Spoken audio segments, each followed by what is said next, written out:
গাজা সিটির আল শিফা হাসপাতালে প্রিয়জনের মরদেহ দেখে কান্নায় ভেঙে পড়েন স্বজনেরা।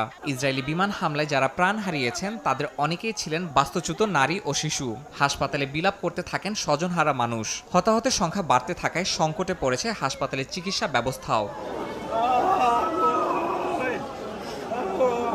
স্থানীয় সময় বৃহস্পতিবার গাজার মধ্যাঞ্চলে মানবিক সহায়তার জন্য অপেক্ষারত ফিলিস্তিনিদের উপর হামলা চালায় ইসরায়েলি বাহিনী। ড্রোন, ট্যাঙ্ক ও মেশিনগান হামলায় মুহূর্তেই ছিন্নভিন্ন হয়ে যায় ক্ষুধার্ত ফিলিস্তিনিরা। প্রত্যক্ষদর্শীরা জানান, যারা ত্রাণের জন্য লাইনে দাঁড়িয়েছিলেন তাদেরই টার্গেট করে চালানো হয় নির্বিচার গোলাবর্ষণ। ঘটনাস্থল ছিল একটি মার্কিন ও ইসরায়েলি সমর্থিত সংস্থার ত্রাণ বিতরণ কেন্দ্রের আশেপাশে। সংস্থাটি হামলার কথা অস্বীকার করলেও স্থানীয় চিকিৎসক ও উদ্ধারকর্মীরা বলেছেন, সেখানে প্রতিদিনের মতো বৃহস্পতিবারও ত্রাণের জন্য ভিড় করেছিলেন সাধারণ মানুষ। ইসরায়েলি সেনারা তাদের সন্দেহভাজন আখ্যা দিয়ে গুলি ছোড়ে। এমন ঘটনা এখন গাজায় প্রায় নিয়মিত। গ্লিটারের টুইন লেমন ও অ্যান্টিব্যাকটেরিয়াল ফর্মুলা বাসনকে চকচকে জীবাণুমুক্ত করে আমাদের দেয় গ্লিটার গ্যারান্টি।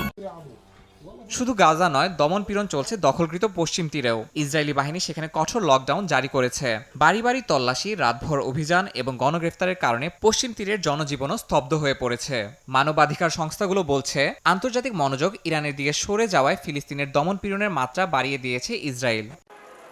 এদিকে গাজায় শিশু অপুষ্টি ভয়াবহ রূপ নিয়েছে। ইউনিসেফ বলছে 2025 সালের শুরু থেকে প্রতিদিন গড়ে 112 শিশু অপুষ্টি নিয়ে হাসপাতালে ভর্তি হয়েছে। মে মাসেই শনাক্ত হয়েছে 5000-এর বেশি রোগা শিশুর নাম।